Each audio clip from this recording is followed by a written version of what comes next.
Welcome to 3 Count Commentaries. This is your host, MagMongoSlade. Today, we're going to talk about Hulk Hogan, who thinks that the WWE superstars are essentially interchangeable. Oh boy. So what did he say exactly? So we're going to play the audio this time because I actually found a clip. So here's Hulk Hogan explaining what's the difference between his era and WWE today. What do you think's the biggest difference now? Like from back then to now, the WWE? The main thing with the product is instead of having an attraction like a Hulk Hogan or a Rock or an Andre the Giant or a Stone Cold Steve Austin, instead of having that one guy, star now is the production in the show, because I see the guys wrestle, and if one gets hurt, there's another one from the performance center that slides right in and takes his place, and they're all the same size and pretty much have the same color hair, and kind of like their clothes are made by the same seamstress, and they learn how to wrestle from the same group of trainers. What do you think's the biggest? So he's basically saying, it's a production now, and people are basically action figures. You know, somebody gets hurt, you just slide one right in. I've heard this before. This is a typical refrain you hear from like the Dave Meltzers or the Brian Alvarez's or whatever, that they're pulling people out of a warehouse, and basically everybody's Randy Orton or Seth Rollins essentially. Now, of course, we know this is not true. You can get trained by a bunch of the same people and still develop your own individual style, your own individual gimmick, look, and everything. We all know that.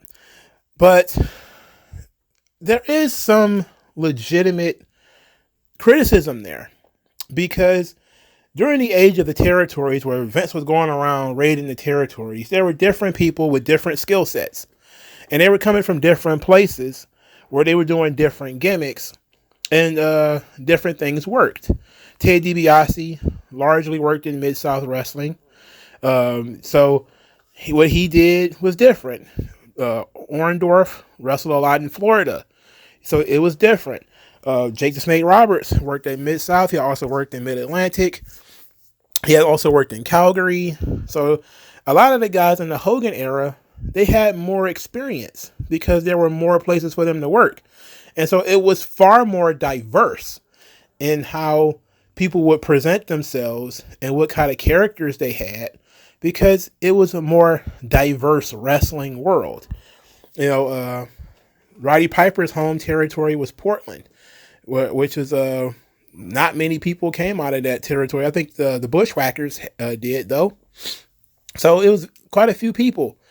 But it was more of a diversity back then. And he's basically saying it's more homogenous now.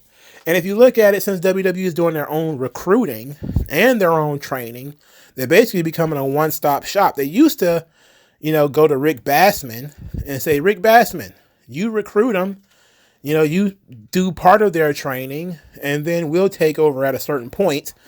And that's how we got John Cena, and that's how you get a guy like Samoa Joe, who came out of the same camp, but it was different because John Cena was put on the WWE track while Samoa Joe became the king of the Indies. But technically, they came from the same place. You could say something similar for like Roman Reigns and Seth Rollins. Both went through NXT, but Seth Rollins had the ROH pedigree that came with him. Roman Reigns was recruited by WWE, groomed by WWE, trained by WWE, and is now the top draw in the business. And he is literally the first person that came completely through the WWE system and has not had a single wrestling match, to my knowledge, outside of it. Even John Cena had matches outside of WWE.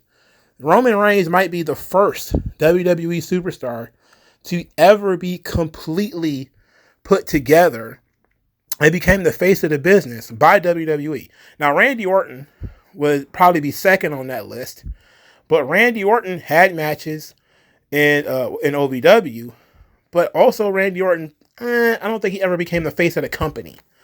The next closest would be Brock Lesnar, who had matches in Japan. So he had matches outside of WWE. The fourth closest would probably be The Rock, who had matches outside of WWE because he wrestled in Memphis.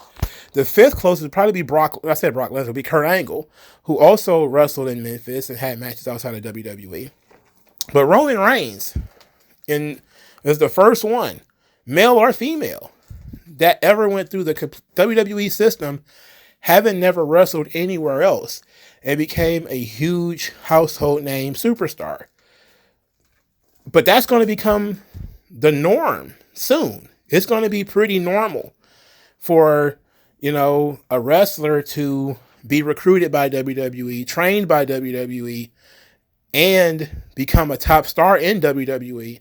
And the idea of them going somewhere else is not likely to actually occur. So while I understand Hulk Hogan's position, I don't completely agree with it. It's clearly not true that everybody's a cookie cutter. But it is true that a lot of people are using the same seamstress, they're having the same gimmicks.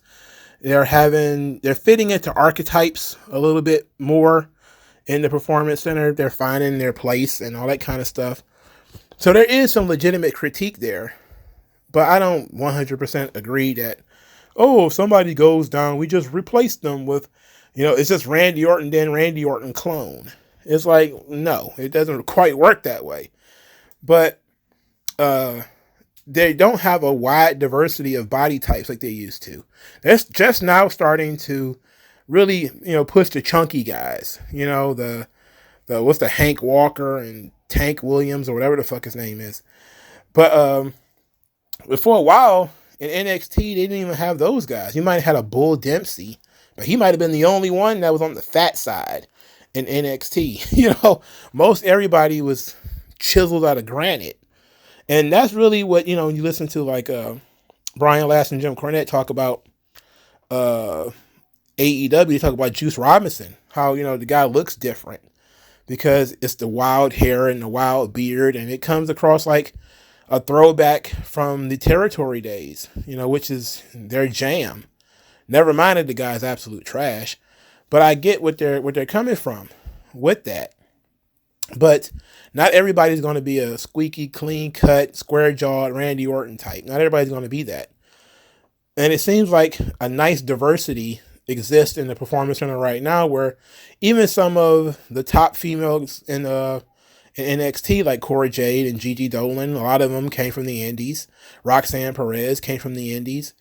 But Tiffany Stratton, recruited by WWE, trained by WWE, and has become a top star there.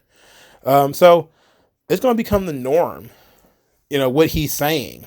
It will eventually happen where most talent is going to be trained and recruited from WWE, and it's going to have that similarity to it.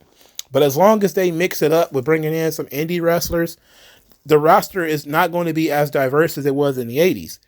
But it's going to add more diversity to it. And I don't mean racial and gender diversity. I mean legitimate diversity and approach and philosophy and style, etc. And I think with Vince being out of the way right now, there's going to be a little bit more of that diversity allowed to seep through. Because in WWE even I think it was Eric Young that said that WWE actually critiqued how he sold. Like they didn't like the way he was selling. And they wanted him to change how he sold. But he's like, hey, I don't want to do that. It's like, well, we could change you because, you're Eric Young and you suck. So, but I get it. They teach people to have matches in a certain style because, they have their own kind of brand. And their brand works in a certain way. That means a certain kind of match is had. And you have a certain story beats. And you go to commercial at a certain time. And all that kind of stuff is going to be pretty basic among everybody who goes through the NXT system. But it's not going to be that way forever. It's going to end up changing. So there is a legitimate criticism there. But I don't. There's also the idea that there's only, there's no single attraction anymore. That it's more of a group effort. I think that was introduced a lot by Jim Ross, who mentioned that before, that wrestling used to have one top star, the Hulk Hogan, the Andre the Giant, the etc. But now it's mostly a team sport that everybody works together. It's going to be, and that's how it used to be in the territories quite a bit too. There was maybe one top guy, maybe, but for the most part, it was trying to see how many guys you can get to at the top that you can switch in and out. Because if you did build your territory around one guy and then that one guy left, you were screwed. I mean, it happened in Mid-South where they built around the Junkyard Dog and then he left. It happened in Mid-Atlantic when Magnum TA got into his car accident and he had to leave. It happened to many territories that when, you know, a top star dies, leaves, gets injured, and now things have diminished. And WWE, they've lost top guys to Hollywood. They lost top guys due to arguments with Vince. And so the sort of attraction has been morphed to how many top guys can we squeeze onto the show, which of course leads up to, you know, the idea that there's double and triple main events and world title matches opening the show and, you know, that kind of stuff. So again, legitimate criticism by Hulk Hogan, but there's a reason why those things are the way they are. And it's because of the growth of the industry. Because Hogan did such a good job of dicking the the AWA, when he was the top star and then he just walked out on his contract, which screwed that company. You know, other companies have tried to prevent people from doing that. He did it again in WCW, where, you know, he came in and made himself the top star and made it scorched earth so other people couldn't come behind him. And Stone Cold Steve Austin, you know, walked out on his contract. You know, CM Punk walked out on his.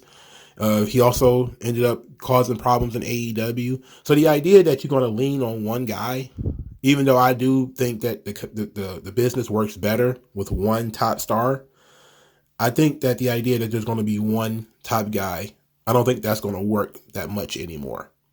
But what do you guys think? Let me know in the comment section below, and I'll talk to you guys later. Old non-aggression. Once that lesson sets in, you'll see a session where you got an affection for no progression, regression. The best don't